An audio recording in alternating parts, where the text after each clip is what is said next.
93 FM.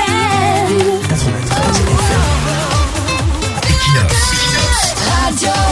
Bonjour, une fois de plus, permettez-nous de dire que le peuple camerounais est un peuple déconcentré, un peuple très discret, un peuple qui affectionne des actualités subalternes, voire inutiles. Voilà pourquoi on manque toujours le sens de l'anticipation. On n'anticipe jamais et nous sommes toujours surpris d'être surpris. Parfois, nous nous demandons si nous ne sommes pas par hasard des inconscients nés ou même si nous ne sommes pas des maudits. Nous n'avons pas toujours compris la sérénité du peuple camerounais, même devant l'irréparable qui est en train de s'abattre sur lui. Même sous l'orage, les gens trouvent un calme olympien pour se laisser distraire ou se distraire. Nous ne savons pas si c'est la négligence, l'ignorance ou alors si c'est du je m'en foutisme pur et simple, mais ça inquiète quand même. Les choses les plus inquiétantes ne les inquiètent jamais. Les choses les plus dangereuses ne leur font jamais peur.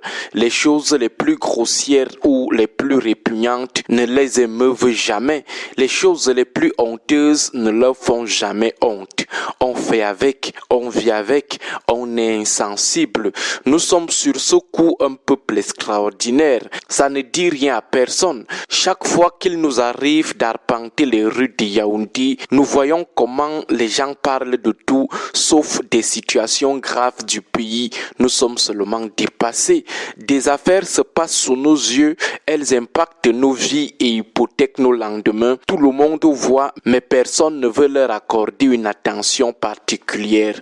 Les Camerounais observent ces choses comme si les victimes étaient des gens d'un pays quelconque du Pacifique, comme si on racontait des histoires qui se passent dans un pays égaré du globe terrestre.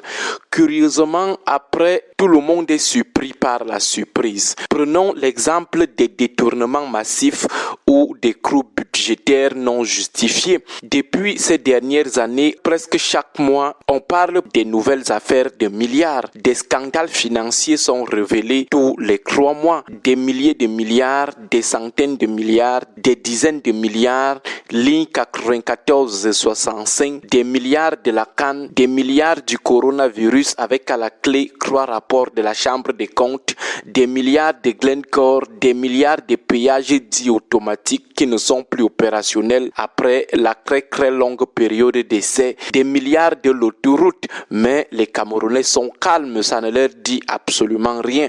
Ils subissent même déjà les fougues de ces scandales, ils sentent comment la situation financière du pays et leur quotidien vont de mal en pire, mais ils sont eux calmes, ils parlent d'autre chose.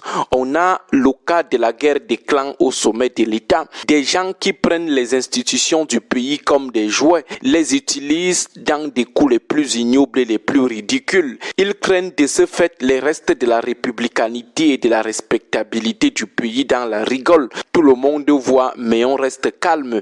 La tête des Camerounais est ailleurs. Personne ne veut savoir où ces batailles de dragons nous amèneront, la tournure qu'elles prendront à la fin, dans quel état elles plongeront le Cameroun.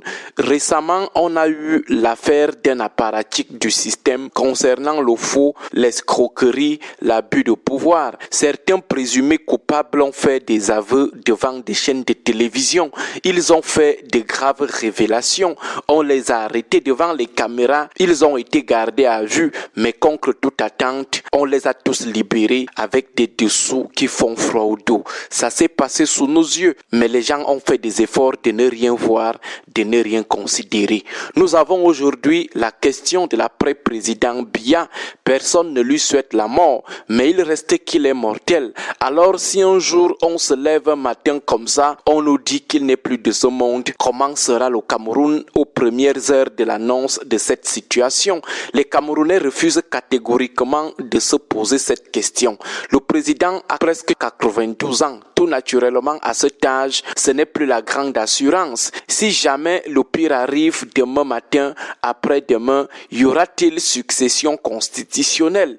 Y aura-t-il gré à gré qui pourra d'abord le remplacer dans l'immédiat? Un homme conscient ou un mal intentionné? Pour les Camerounais, ces questions relèvent de la pure bêtise. Pourtant, la plupart des guerres internes en Afrique sont liées à la crise de succession ou, si vous voulez, à la crise d'alternance. De toute façon, maintenez votre rythme de la distraction, mais un matin comme ça, vous vous réveillerez et vous n'aurez que vos yeux pour pleurer. Nous quoi là-dedans? N'est-ce pas bien allons seulement, nous on observe désormais la scène. Bon début de week-end à vous tous.